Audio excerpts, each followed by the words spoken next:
नमस्कार दोस्तों, स्वागत करते हैं आप सभी का आपके YouTube चैनल जीएस नगरी पर। दोस्तों, हम आपके लिए लेके आए हैं हिस्टोरिकल इवेंट्स ऑन 6 में मतलब 6 मई को जो इतिहास में हमारे यहाँ घटनाएं हुई थी देश में विदेश में, यानी पूरी दुनिया की हिस्टोरिकल इवेंट्स। और हमने अपने इस वीडियो में सारे टॉपिक्स को मतलब सारे जो इवेंट्स हैं, बड़े बड़े इवेंट्स हैं जो एग्ज़ाम्स में पूछे जाते हैं, उन सबको कवर करने की पूरी कोशिश की है। अगर आपको वीडियो अच्छी लगे तो आप इसे लाइक करिएगा और हमें कमेंट में बताइएगा कि आपकी वीडियो कैसी लगी। हमें आपके कमेंट्स का इंतज़ार रहेगा। तो चलिए बढ़ते हैं अपने वीडियो की तरफ। तो जो पहला हमारा हिस्टोरिकल इवेंट है वो हुआ है 6 मई 1527 को। 6 मई 1527 को जो जर्मनी के ट्रूप्स थे, यानी कि वहाँ की जो सेना थी, वहाँ से जर्मनी के जो लीडर थे, उन्होंने जो अपनी सेना भेजी थी रोम में, वहाँ पर उन्होंने लूटपाट करना शुरू कर दिया था रोम की जनता के साथ, जिससे जो रेनेसा वहाँ पे उस वक्त रूल कर रहा था, रेनेसा पीरियड, उसकी कमज़ोरियाँ सामने आ गई थी कि रेनेसा जो है वो अब बहुत कमज़ोर हो चुका है और इससे जो है वो उनकी जो डिक्लाइन होने लगी थी पावर रेनेसा की। रेनेसा को हम लोग आर्ट पीरियड भी बोलते हैं और हिंदी में इसे नवीन चेतना भी बोला जाता है। रेनेसा वर्ड का मतलब नवीन चेतना होता है और ये यूरोप में आया था 14 से लेके 17 सदी में। कब आया था? जब क्राइसिस हो गई थी late middle ages and associated with great social change.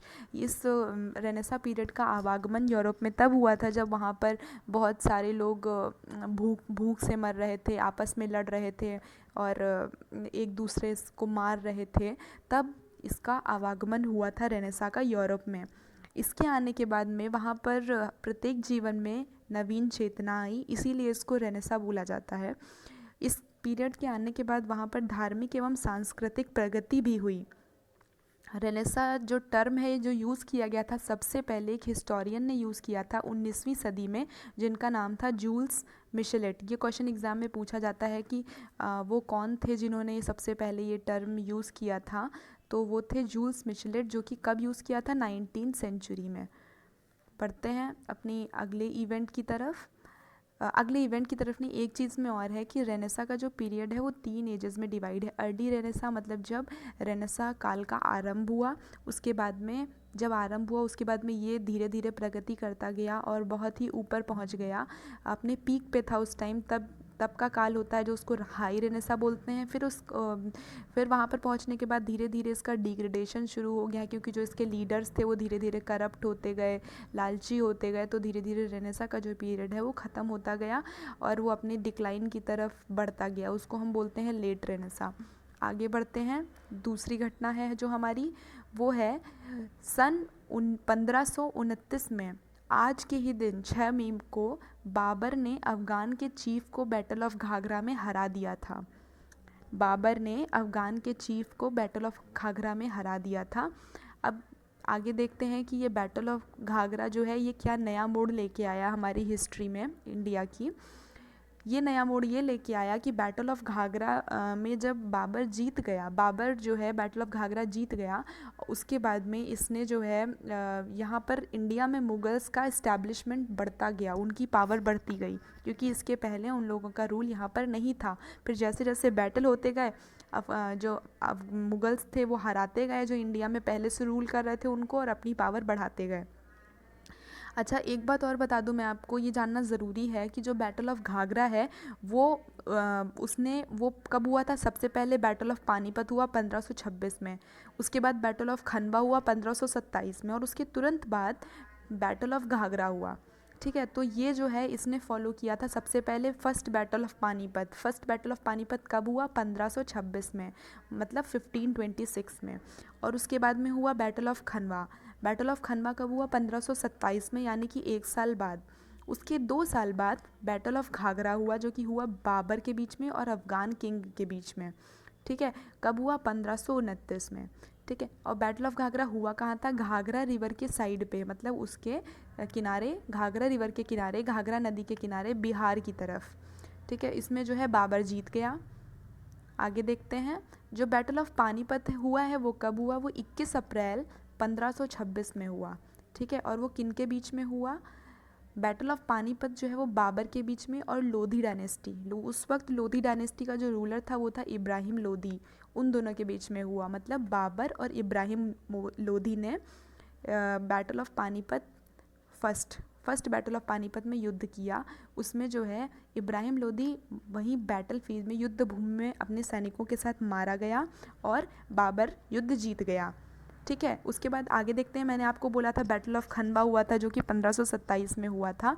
तो ये कब हुआ था? ये 16 मार्च 1527 में हुआ था। कहाँ पर हुआ था? एक गांव है खनवा नाम से, भरतपुर राजस्थान में, वहाँ पर हुआ था।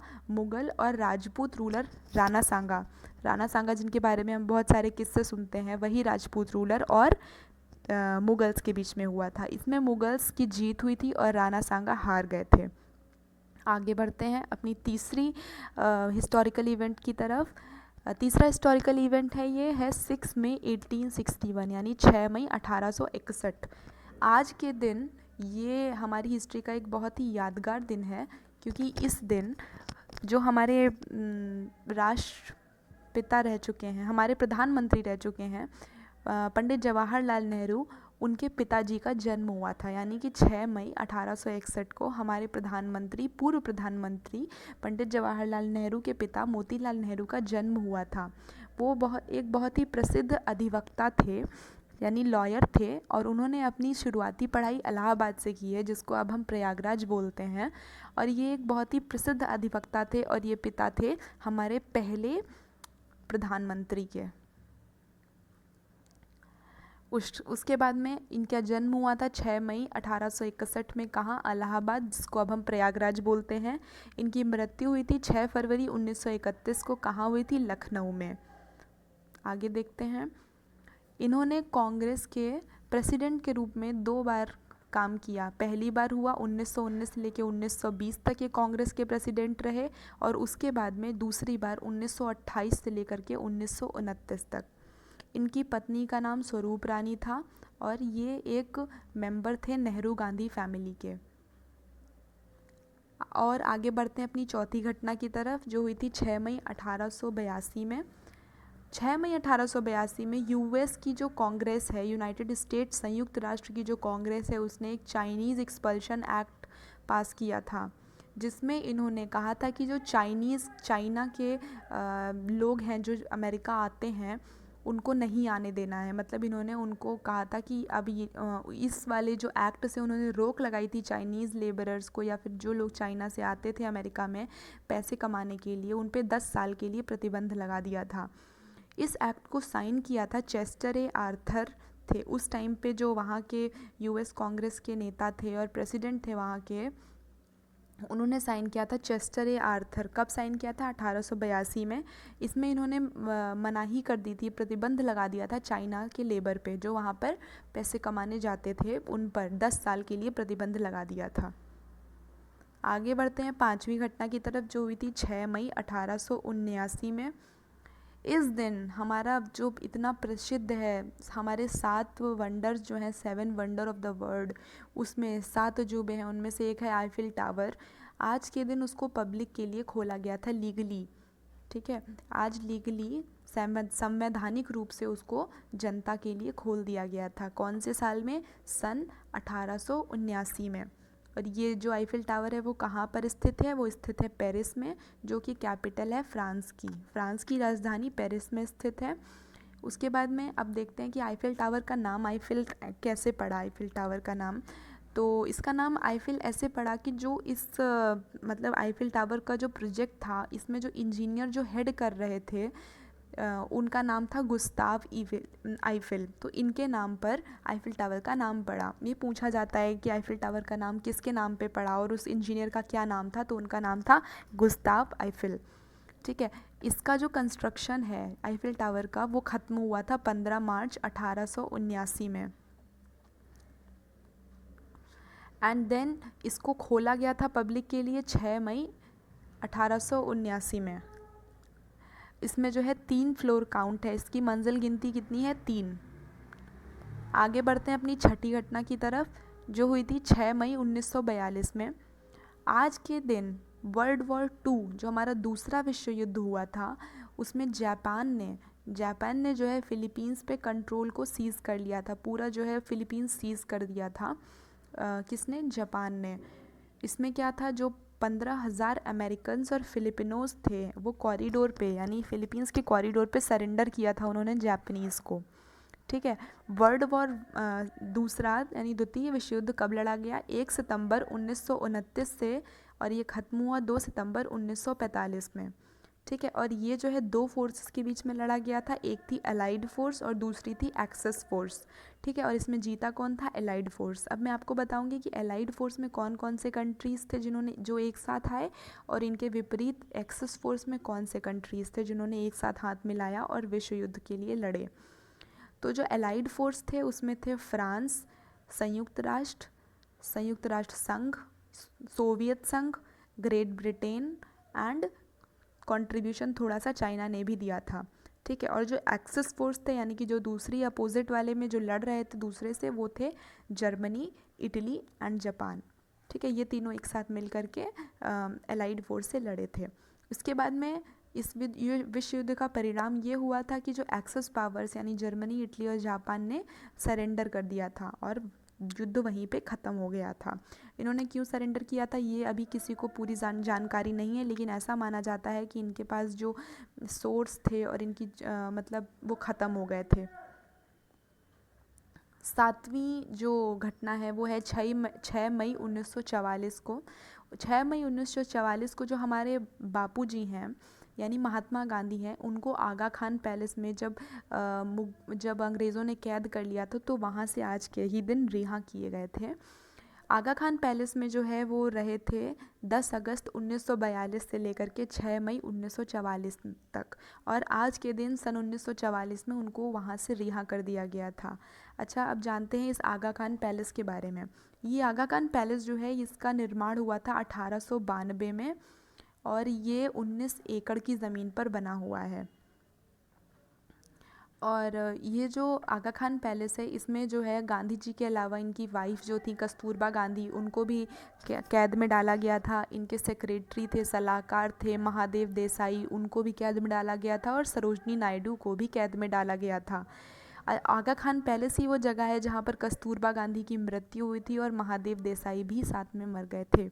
मतलब कस्तूरबा गांधी और महादेव देसाई दोनों की मृत्यु आगा खान पैलेस में ही हुई थी। आगा खान पैलेस है कहाँ पर? ये है महाराष्ट्र में। आगे बढ़ते हैं 8वीं घटना की तरफ, जो हुई है 6 मई 1953 में। 6 मई 1953 में जो x British prime minister Tony Blair, पूर्व ब्रिटिश के जो प्रधानमंत्री हैं जिनका नाम टोनी ब्लेयर है, आज के दिन उनका जन्मदिन है 6 मई 1953। टोनी ब्लेयर के बारे में दोस्तों मैंने आपको कल वाली वीडियो में भी बताया था, जो मैंने हिस्टोरिकल इवेंट्स बताए थे 5 मई वाले, उसमें भी बताया था। तो आप इनके बारे में और ज़्यादा जानकारी के लिए वहाँ पर जाके देख सकते हैं। ये जो है प्राइम मिनिस्टर रह चुके हैं यूनाइटेड किंगडम के, कब से? मई 1997 से लेकर के जून 2007 तक। ठीक है। और ये जो है लेबर पार्टी के नेता भी रह चुके हैं, कब से? 1994 से लेकर के 2007 तक। और इनका जन्म कहाँ हुआ था? इनका जन्म हुआ था एडिनबर्ग, यूनाइटेड किंगडम में। आगे बढ़ते हैं अपनी 9वीं घटना की तरफ, जो हुई थी 6 मई 1960 में। 6 मई 1960 में जो यूएस के प्रेसिडेंट थे आइजनहोवर, उन्होंने एक सिविल राइट एक्ट साइन किया था 1960। मतलब उसका पूरा नाम है civil right act of 1960, civil right act of 1960। Eisenhower जो थे वो 34वें प्रेसिडेंट हैं यूनाइटेड स्टेट के। ठीक है। यूनाइटेड स्टेट के 34th प्रेसिडेंट हैं ये। ठीक है। इन्होंने सिविल राइट एक्ट ऑफ 1960 जो साइन किया था वो सुधार था सिविल राइट एक्ट ऑफ 1957 में।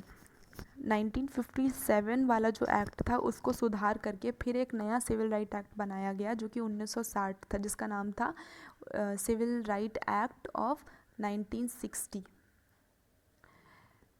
जो कि लागू किया गया था उसी दिन 6 मई 1960 को ही। ठीक है। अब जानते हैं कि जो सिविल राइट एक्ट 1957 था वो क्या था। सिविल राइट एक्ट 1957 जो था वो उसमें कानून था कि जो सदर्न मतलब जो साउथ के वाइट सेग्रीगेशनिस्ट मतलब जो अलगाववादी हैं, जो वहाँ के सीनेटर हैं, जो वो काले और गोरे का जो भेद होता था उसमें जो अलगाववादी हैं उनके खिलाफ था। उसके बाद में इस राइट को जो है अमेंड करके इसमें थोड़ा सा सुधार किया गया और फिर एक सिविल राइट एक्ट 1960 लागू किया गया, जिसमें अमेंडमेंट ये था कि जो लोकल वोटर्स हैं, जो कहीं भी किसी भी जगह के लोकल वोटर्स हैं यूनाइटेड स्टेट के, संयुक्त राष्ट्र संघ के, उनको अब उनको रजिस्ट्रेशन करने को बोला गया था कि वो लोग अपना रजिस्ट्रेशन कर सकते हैं, वो लोग वोट कर सकते हैं। और जो लोग इनको वोट नहीं करने देंगे या इनके रजिस्ट्रेशन में बाधा डालेंगे, उनके खिलाफ कार्रवाई की जाएगी। आगे बढ़ते हैं 10वीं घटना की तरफ, जो हुई थी 6 मई 1994 में। 6 मई 1994 में क्वीन एलिज़ाबेथ सेकेंड, जो अभी हमारी क्वीन एलिज़ाबेथ है, जिनको हम लोग न्यूज़ में देखते रहते हैं, वही क्वीन एलिज़ाबेथ, इन्होंने फ्रेंच के प्रेसिडेंट, फ्रांस के जो प्रेसिडेंट थे, राष्ट्रपति थे, फ्रैंकोइस मैटरैंड, ऑफिशिएट, इन दोनों ने मिल करके उसकी ऑफिशियल ओपनिंग की थी। किसकी? चैनल टनल की। मतलब उसको आधिकारिक रूप से उसका इनॉग्रेशन किया था जा कर के चैनल टनल का। अब जानते हैं क्वीन एलिज़ाबेथ के बारे में कुछ बातें जो ज़रूरी हैं एग्ज़ाम पॉइंट ऑफ व्यू से। क्वीन एलिज़ाबेथ हैं, अभी रानी है वो यूनाइटेड किंगडम की क्वीन एलिज़ाबेथ, जिनको हम फ़ोटोज़ में देखते हैं, वो अभी वही क्वीन एलिज़ाबेथ। इनकी जो जन्म हुई थी वो 21 अप्रैल 1926 में हुई थी और उसके बाद इनकी शादी जो हुई है, यानी मैरिड टू फ़िलिप्स, इनके हस्बैंड का नाम फ़िलिप्स है। इन लोगों की शादी वेस्टमिंस्टर एब्बे, ये एक चर्च है इंग्लैंड में जिसका नाम वेस्टमिंस्टर एब्बे है, वहाँ पर हुई थी। वहाँ पर सारी रॉयल शादियाँ होती हैं। और जो फ्रैंकोइस मिटरैंड हैं, जो फ्रांस के प्रेसिडेंट हैं, उनका कार्यकाल उस समय 1981 से लेकर के 1995 तक था। ठीक है, अब जानते हैं चैनल टनल, जिनको उन्होंने इनॉग्रेट किया था। ये एक लिंक है जो कनेक्ट करता है, जो द्वीप है ग्रेट ब्रिटेन का, उसको यूरोप की मुख्य भूमि से कनेक्ट करता है। और इसकी जो लेंथ है, लंबाई है इस टनल की, वो है 50.45 किलोमीटर। कितनी? 50.45 किलोमीटर।